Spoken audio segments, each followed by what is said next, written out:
Bonjour mesdames et messieurs les membres du jury, nous sommes heureuses de vous présenter aujourd'hui notre TFE intitulé Influence de la ventilation dysfonctionnelle sur le développement de l'enfant, impact sur sa communication, son comportement et ses apprentissages. Notre objectif était de répondre à notre question de départ, à savoir la ventilation dysfonctionnelle influence-t-elle le développement de l'enfant et plus particulièrement sa communication, son comportement et ses apprentissages.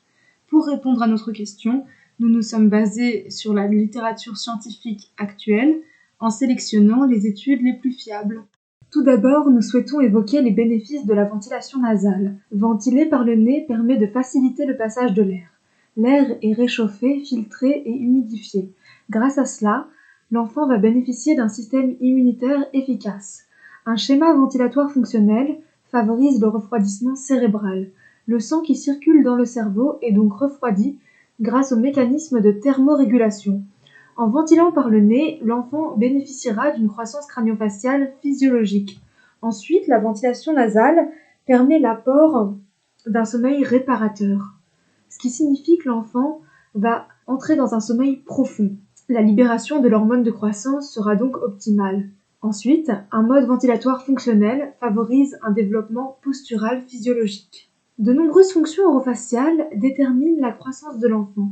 La ventilation est la fonction la plus importante. Elle est suivie de la fonction nutrition, qui est elle-même suivie par la fonction de repos. Lorsque l'enfant ventile par le nez, sa langue prend appui sur le palais, ce qui permet de modeler ce dernier progressivement. Évoquons maintenant les causes de la ventilation dysfonctionnelle. Tout d'abord, il faut savoir qu'une ventilation buccale a pour cause principale une obstruction totale ou partielle de la cavité nasale.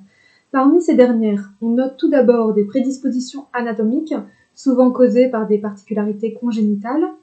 Les réactions inflammatoires sont également mises en cause.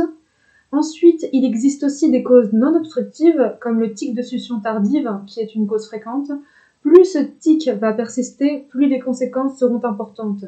Il s'agit d'une sorte de cercle vicieux, puisque le tic aura des répercussions sur le développement de la bouche de l'enfant. Enfin, il existe l'incompétence labiale, c'est le résultat de lèvres trop courtes pour se rejoindre. La bouche est donc en permanence ouverte ou entr'ouverte. Évoquons maintenant la dysfonction ventilatoire. Cette dernière peut engendrer des perturbations à différents niveaux. Nous allons maintenant évoquer ses conséquences au niveau de la morphologie crânio-faciale. Lorsque l'enfant respire par la bouche, son maxillaire peut être sous-développé. L'enfant risque de présenter un faciès adénoïdien. Ensuite, la position de repos de la langue peut devenir pathologique. Maintenant, nous allons parler du dysfonctionnement de la trompe d'Eustache. Cette dernière ne pourra pas assurer son rôle de fonction barrière. L'oreille de l'enfant pourra également moins bien être aérée et l'enfant pourra rencontrer des épisodes d'otite à répétition. Ensuite, un mode ventilatoire dysfonctionnel peut influencer la qualité du sommeil de l'enfant. Le trouble ventilatoire du sommeil le plus fréquent chez l'enfant est le SAOS. Il existe également le syndrome de résistance des voies aériennes supérieures, qui est apparenté au SAOS. Ce syndrome est lié à un encombrement nasal. De plus, ces troubles ventilatoires vont également impacter le refroidissement cérébral nocturne. Le sang qui circule dans le cerveau ne sera donc plus refroidi. De nombreux signaux peuvent nous mettre la puce à l'oreille, comme notamment l'enfant qui urine au lit, ou bien des maux de tête matinaux, ou encore des sueurs nocturnes. Évoquons à présent les conséquences au niveau de l'immunité. L'air qui entre dans la bouche de l'enfant au ventilateur buccal est un air froid, chargé en bactéries, ce qui favorise les infections. Ventiler par la bouche réduit la quantité de salive, ce qui a pour conséquence une halitose, car la bouche ne va pas se nettoyer spontanément, et évidemment une sécheresse buccale. Du fait des apnées du sommeil, il peut y avoir un dysfonctionnement au niveau du système cardiovasculaire. Une insuffisance cardiaque peut donc survenir, du fait notamment de l'absence de refroidissement cérébral. Ajoutons que si l'enfant ventile par la bouche, l'éruption de ses dents peut être perturbée, puisque la langue basse va modifier son contexte anatomique. Cela risque donc de perturber également la déglutition et la mastication, car la langue sera mal positionnée.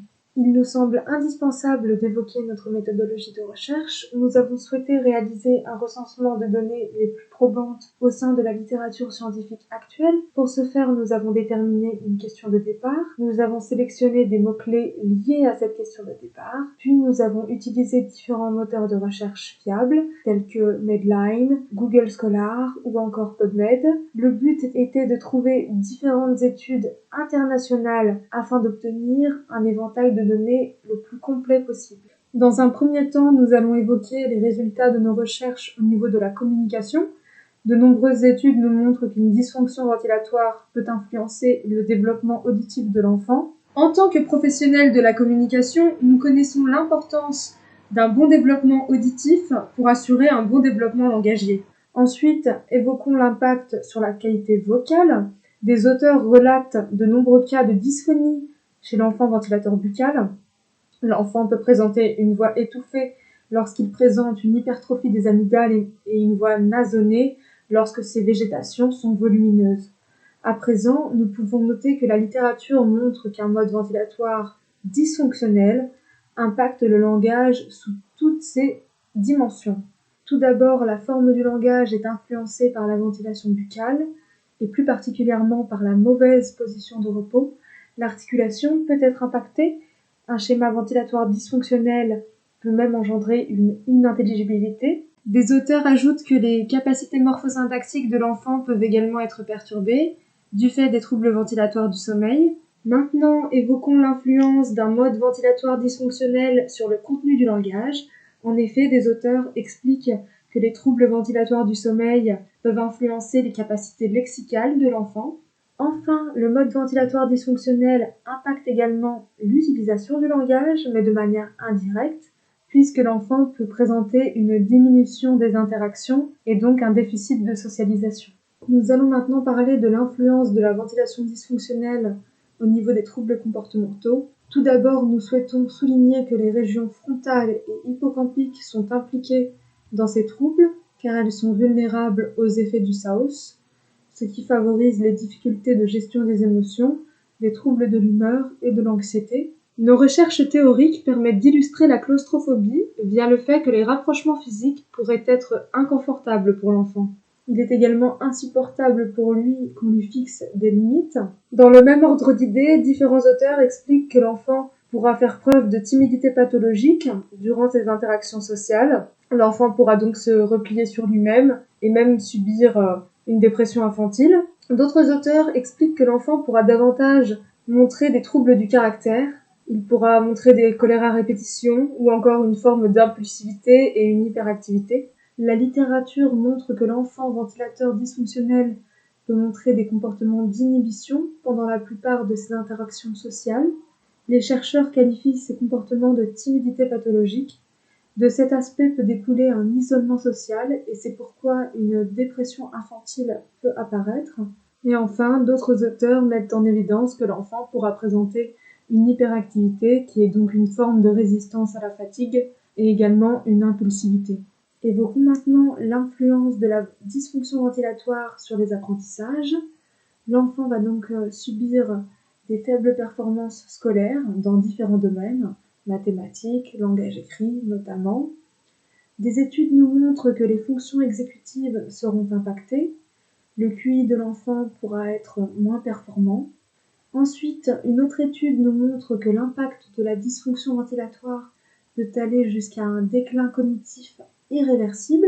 La littérature nous montre que ces conséquences sont liées à un sommeil qui n'est pas réparateur. Nous pouvons donc ajouter que ces déficits cognitifs s'expliquent par un manque d'oxygénation dans le cerveau et par une surcharge en dioxyde de carbone. Le cortex préfrontal de l'enfant ne va donc pas se développer convenablement. À présent, attardons-nous sur notre discussion. Nous pouvons répondre de manière positive à notre question de départ. En effet, nous avons pu constater qu'un mode ventilatoire dysfonctionnel pouvait impacter le développement général de l'enfant. Nous avons également mis en évidence que la dysfonction ventilatoire influence sa communication, son comportement et ses apprentissages.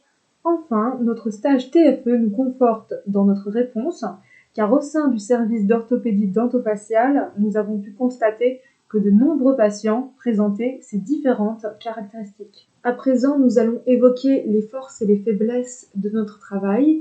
Commençons par les points forts. Nous pensons avoir fourni un récapitulatif des données fiables au sein de la littérature. Nous pensons avoir fourni une réponse satisfaisante à notre question de départ. Ensuite, à notre sens, nous avons accumulé une documentation suffisante au sein de la littérature scientifique. Nous pensons avoir réussi à confronter les différents points de vue des auteurs. Enfin, les tableaux que nous avons réalisés nous ont permis de sélectionner les critères les plus pertinents. Grâce à ces tableaux, nous avons pu effectuer une analyse plus intéressante. Maintenant, nous allons parler des points faibles. L'esprit de synthèse constitue la grande faiblesse de notre travail. Cependant, nous avons fait de notre mieux pour que notre travail soit le plus synthétique possible. Ensuite, récolter des données à la fois probantes et des études de synthèse en fonction de notre PICO n'a pas été une tâche facile, mais nous pensons y être parvenus à force de travail. Il n'était pas toujours facile d'accéder aux articles dans leur entièreté, mais grâce à différents outils, nous avons réussi à accéder aux articles que nous souhaitions consulter. Il n'y avait pas le même nombre de données selon les domaines. Nous avons trouvé davantage d'informations sur les troubles comportementaux, mais moins sur l'aspect communication. Enfin, certaines études comportaient différents biais. Nous pensons notamment à l'étude réalisée par Caro Tenuto. Cette étude évoque le lien étroit entre ventilation dysfonctionnelle et symptômes dépressifs chez l'enfant. Les sujets étaient âgés d'environ 8 ans. Ce qui nous a interpellés, c'est que les chercheurs n'évoquaient pas la présence des parents. Le questionnaire de dépression infantile serait donc rempli par l'enfant lui-même. On peut donc s'interroger, car à cet âge, l'enfant n'a peut-être pas la capacité de prendre du recul par rapport à son propre fonctionnement. Maintenant, nous aimerions proposer des perspectives pour l'avenir. En effet, nous pensons que pour les années à venir, il serait pertinent d'envisager des TFE dans un objectif de prévention. En ce sens, nous avions un projet en tête. Il nous tenait à cœur de créer une brochure informative à destination des professionnels de la santé et une affiche de sensibilisation à destination des parents. À nos yeux, la ventilation dysfonctionnelle et ses diverses influences sont insuffisamment considérées auprès des professionnels de la santé et peu connues du grand public. Ensuite, nous aimerions ajouter que la restauration de la ventilation nasale n'est certes pas la clé à toutes les problématiques logopédiques, mais nous sommes convaincus de son efficacité. Il est évident qu'il est nécessaire de la restaurer avant d'envisager certaines problématiques. Afin de conclure, nous pouvons apporter une réponse définitive à notre question de départ. Nous avons pu constater l'influence irréfutable d'un schéma ventilatoire dysfonctionnel au niveau de la communication, du comportement et des apprentissages chez l'enfant. Cette influence est reconnue par la littérature. Enfin, cette expérience fut bénéfique car nous avons pu améliorer notre analyse réflexive et enrichir nos connaissances. C'est ici que s'achève notre présentation virtuelle. Un grand merci à tous et à toutes pour votre écoute et à bientôt pour la séance questions-réponses.